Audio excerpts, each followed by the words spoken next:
आप पहले बसपा में रहे और बसपा में आप माना जाता था कि आपका बड़ा कद था, उसके बाद फिर सपा में गए, फिर भाजपा में गए।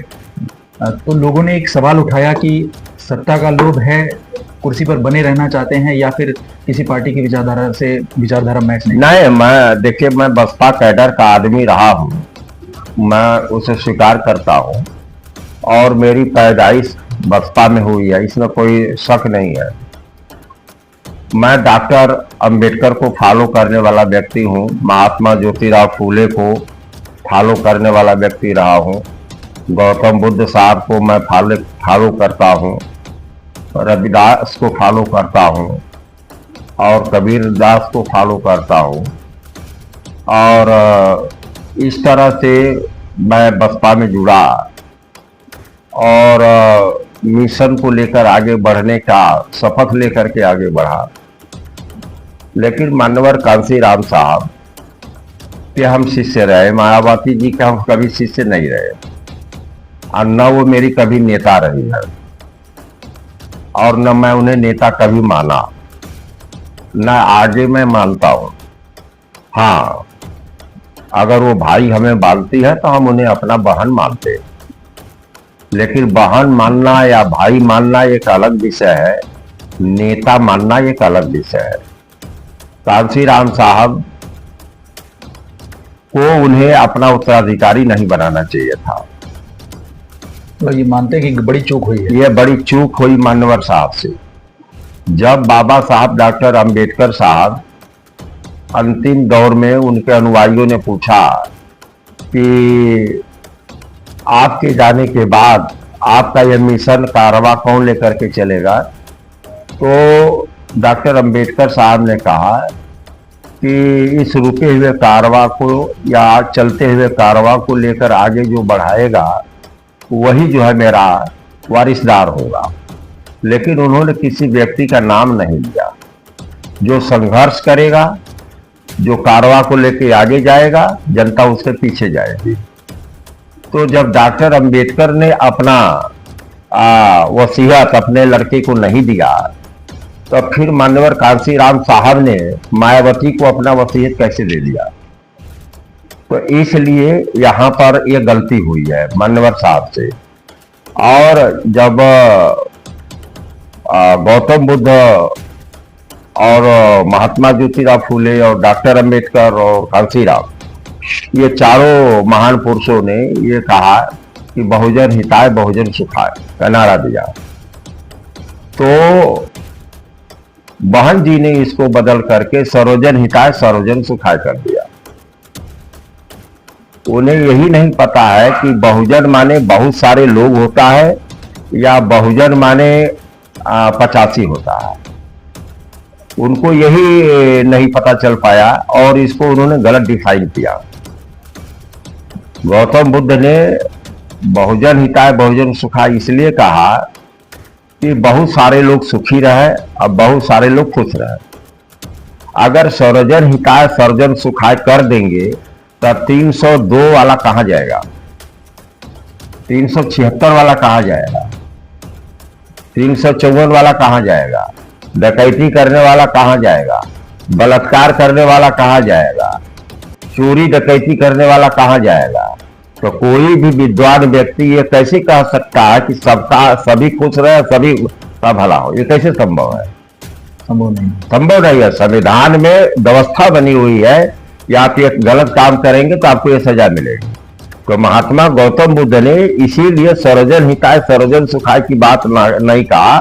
उन्होंने कहा कि बहुत सारे लोग सुखी रहे और बहुत सारे लोग खुश रहे, ताकि जो गंदे हैं हम उनके लिए कैसे कामना कर सकते हैं, जो गलत है उनके लिए हम कामना कैसे कर सकते हैं? तो मायावती ने बहुजन को, बहुत सारे लोग, बहुवचन को बदल करके सर्वजन कह दिया। तो सर्वजन कह दिया तो बहन जी बताए कि दलित समाज के बेटी के साथ, अगड़ी समाज के किसी बेटी के साथ, पिछड़ी जात के किसी बेटी के साथ बलात्कार करने वाले को सजा मिलनी चाहिए कि नहीं मिलनी चाहिए? जब सर्वजन हिताय हो जाएगा, सर्वजन सुखाय हो जाएगा, तो रेपिस्ट कहाँ जाएंगे, हत्या करने वाले कहां जाएंगे, अन्याय अत्याचार करने वाले कहां जाएंगे? ये बहन जी को बताना चाहिए। इसलिए हमको लगा कि नहीं, ये कांसी राम साहब के मिशन को या बाबा साहब के मिशन को ये कमजोर कर रही है। अब यहाँ व्यक्तिवाद का मामला आ गया है, यहाँ सत्ता का बात आ गया है, यहाँ मिशन की बात रही नहीं गई है। और हम बसपा से निकले नहीं, बहन जी ने हमको निकाल दिया था, विरोध करने के कारण निकाल दिया था। कि बसपा में आप एक बड़ा नाम थे। हाँ, तो वो मेरे और मेरे फादर इल्ला को, मेरे फादर इल्ला बाम सेप के प्रदेश के कन्वीनर थे मिस्टर बी राम साहब, तो उनको पहले निकाला और फिर कहा कि नहीं ये इनके दामाद है इसलिए इनको भी निकाल दो, तो हमको भी निकाल दिया। तो राजनीति आदमी को करना है। अब हमारी उम्र खत्म हो गई है, हम सामाजिक कार्य के आदी हो गए हैं। अब जा करके हम तो हरवाही कर नहीं पाएंगे, चरवाही कर नहीं पाएंगे, कुछ न कुछ तो करेंगे। तो मैंने समाजवादी पार्टी को ज्वाइन किया और समाजवादी पार्टी में रह करके काम किया। लेकिन हमारा एक विवाद हुआ यहाँ के नेता से, सपा के एक बड़े नेता से मेरा विवाद हुआ और उसके कारण मुझे इस्तीफा देना पड़ा।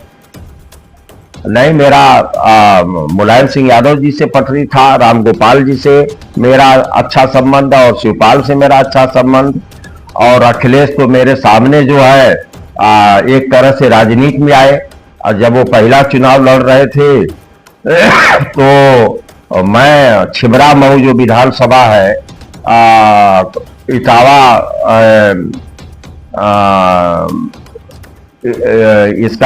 इटावा लोकसभा का, तो इटावा लोकसभा का नहीं, कन्नौज लोकसभा का एक विधानसभा छिबरा मऊ है, वहां का मुझे प्रभारी बनाया गया था और मैंने पहला चुनाव इनको लड़ाया था अखिलेश जी को। आज भी अखिलेश जी से मेरा अच्छा संबंध है। माननीय मुलायम सिंह यादव जी का देहांत हो गया तो मैं उनके घर गया और उन्होंने सम्मान हमें गाड़ी के साथ अपने बंगले के अंदर बुलाया। मैं फिर 2 साल तक किसी पार्टी में मैं नहीं गया और विचार किया, चंदौली में अलग मीटिंग किया, बनारस में अलग मीटिंग किया, भदोही में अलग मीटिंग किया कि जो है हमें कहाँ जाना चाहिए। अपने लोगों से राय लिया, उसमें हिंदू भी थे, मुसलमान भी थे। जो मुसलमान साथी हमारे थे उन्होंने मेरे को राय दिया कि आपको भाजपा में जाना चाहिए। मुसलमान मुस्लिम साथियों ने, क्योंकि जो मेरे साथ मुसलमान जुड़ा है वह जो है दिल से जुड़ा है और जहां हम रहेंगे वो रहेगा, जो मेरा साथ रहता है वो रहेगा। उसके ऊपर किसी का असर नहीं पड़ने वाला है कि सपा का असर पड़ जाए, बसपा का असर पड़ जाए, कोई असर नहीं पड़ेगा। और इन लोगों ने कहा नहीं आपको भाजपा में जाना चाहिए। भाजपा में जाने के लिए मैंने मंडल अध्यक्षों से बात किया और मैंने जिलाध्यक्ष से बात किया, उसके बाद संघ के लोगों से बात किया और करीब 2 साल तक मैं मिलता जुलता रहा। 2 साल के बाद मैंने फिर ज्वाइन किया। पहले पूरी टीम को जाना, पहले पूरी टीम को और सिस्टम को जाना कि संघ क्या है, उसकी कितनी शाखाएं हैं और भाजपा क्या है, उसकी कितनी शाखाएं हैं और उसके संगठन की स्थिति क्या है, संगठन किस तरह से बनाया गया है, उसको समझा। और जब सारे लोगों से मिलजुल लिया तब जाकर के मैंने प्रस्ताव रखा कि मैं ज्वाइन करना चाहता हूँ। एक बार 2009 में मैं ज्वाइन करना चाहता था, लेकिन उस समय कुछ लोग नहीं चाहे कि भाजपा आए, भाजपा के ही कुछ लोग नहीं चाह रहे थे कि आए। फिर बाद में, क्या आज भी ऐसे लोग आपका विरोध कर रहे हैं? नहीं, वो जो लोग चाहने वाले थे वो तो आज मार्केट में है ही नहीं, वो मार्केट में है ही नहीं है। लेकिन हर दल में विरोध तो होता ही है। सपा में अलग है, विरोधाभास रहता है, बसपा में भी है और दूसरे दलों में कांग्रेस में भी रहता है। जब बड़ी परिवार बड़ा होता है तो विरोधाभास भी होता है। विपक्ष एक ही पार्टी में हो सकते हैं और मैं समझता हूं कि 2014 के पहले जो स्थिति हमारी भाजपा की थी वो 2014 में वो स्थिति बिल्कुल बदल गई, श्रद्धेय नरेंद्र मोदी जी के आने के बाद और अमित शाह जी के आने के बाद।